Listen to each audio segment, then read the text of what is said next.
আমি রাজনীতিও খুব বুঝি না, কিন্তু সাধারণ মানুষ হিসেবে আমার কিছু কামনা থাকতেই পারে।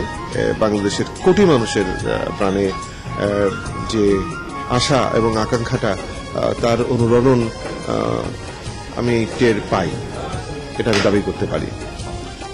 আমার মনে হয় যে আপনি যে বৃহত্তর ঐক্যের কথা বলছেন, এটাও কিন্তু রাজনৈতিক ভাষা।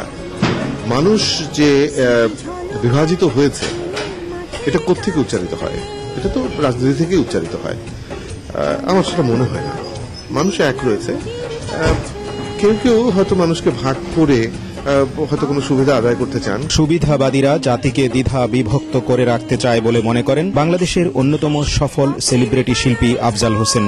ফ্রান্সের রাজধানী প্যারিসে নিউজ এনআরবির সাথে কথা বলছিলেন তিনি। যেখানে আমাদের পৌঁছানোর দরকার ছিল, সেখানে পৌঁছানো সম্ভব হয়নি। এর জন্য আমার মনে হয় যে আমাদের প্রতিটি মানুষের কম বেশি দায়িত্ব পালনের ত্রুটি রয়েছে, প্রতিটি মানুষের। ইভেন আমি যদি নিজের দিকে তাকাই, আমার মনে হয় আমারও ত্রুটি রয়েছে। আমাদের আবেগের অভাব নেই, দেশপ্রেমের অভাব নেই, কিন্তু এই যে অভাব নেই বললাম, আবেগ তাড়িত হওয়া, এটাও কিন্তু যেমন ভালো, আবার এর মন্দ দিকও আছে। এই আবেগের তাড়নায় যথাবিহিত কর্তব্য অনেক সময় আমাদের করা হয়ে ওঠে না। সে কারণেই সংকট।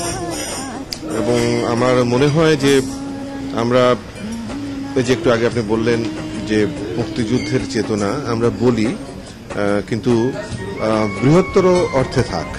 প্রতিটি মানুষ যদি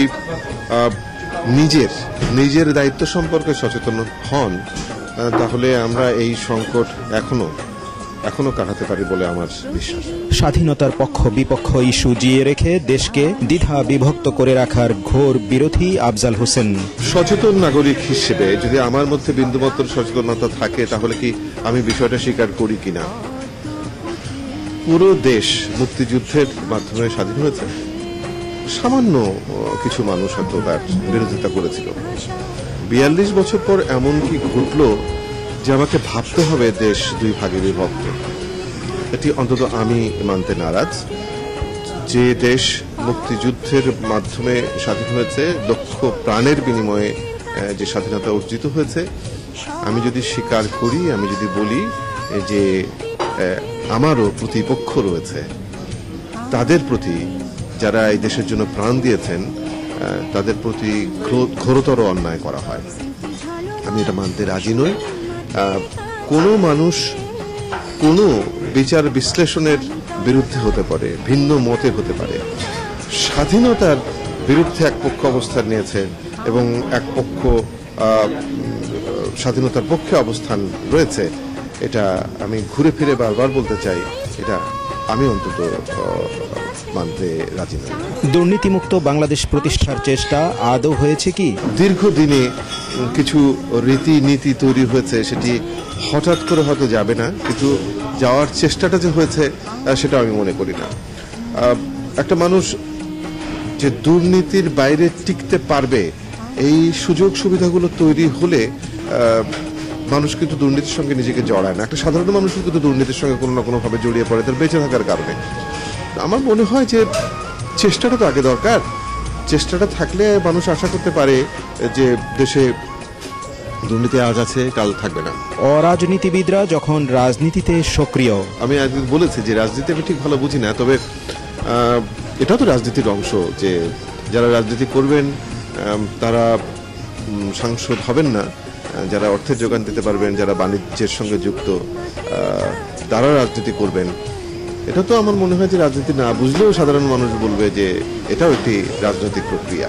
দলের চেয়ে দেশ বড়, আফজাল হোসেনের উচ্চারণ সবার আগে দেশ।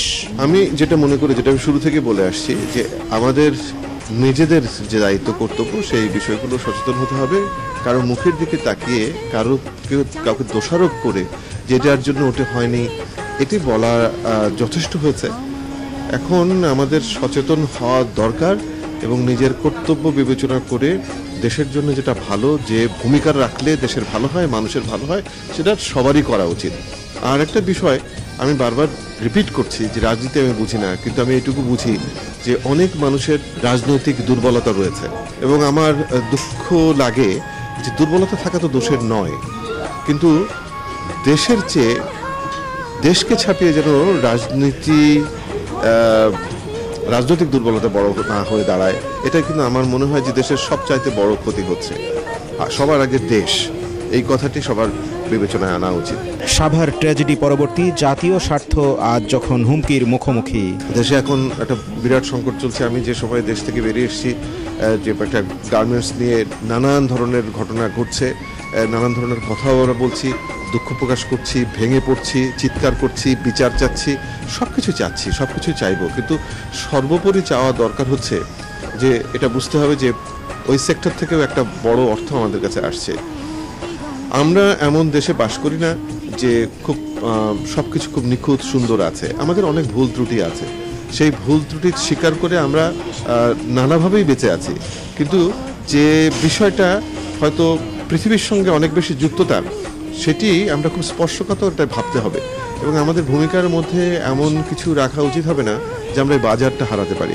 আমি এই প্যারিসে এসে প্রথম যে কথাটা শুনেছি আমার খুব খারাপ লেগেছে যে এখানে কার একটা নাম করা ব্র্যান্ডেড একটা স্টোরের সামনে ক্রেতারা 50-60 জন ক্রেতারা তারা একটা সমাবেশ করে বলেছে যে বাংলাদেশ থেকে তারা পোশাক চায় না। এটা অত্যন্ত দুঃখের। এটা আমি মনে করি না যেটা খুব স্বাভাবিক একটা বিষয়। এটি একটা আয়োজন করা বিষয় এবং এই আয়োজনের সুযোগ আমরা করে দিচ্ছি। আমাদের আসলে সচেতন থাকা দরকার। প্রবাসীদের স্বার্থ রক্ষা আর অধিকার সুনিশ্চিত দেখতে চান প্রথিতযশা শিল্পী আফজাল হোসেন। প্রবাসীদের জন্যেই, প্রবাসীদের রক্ত ঘামেই বাংলাদেশ মাথা উঁচু করে আছে।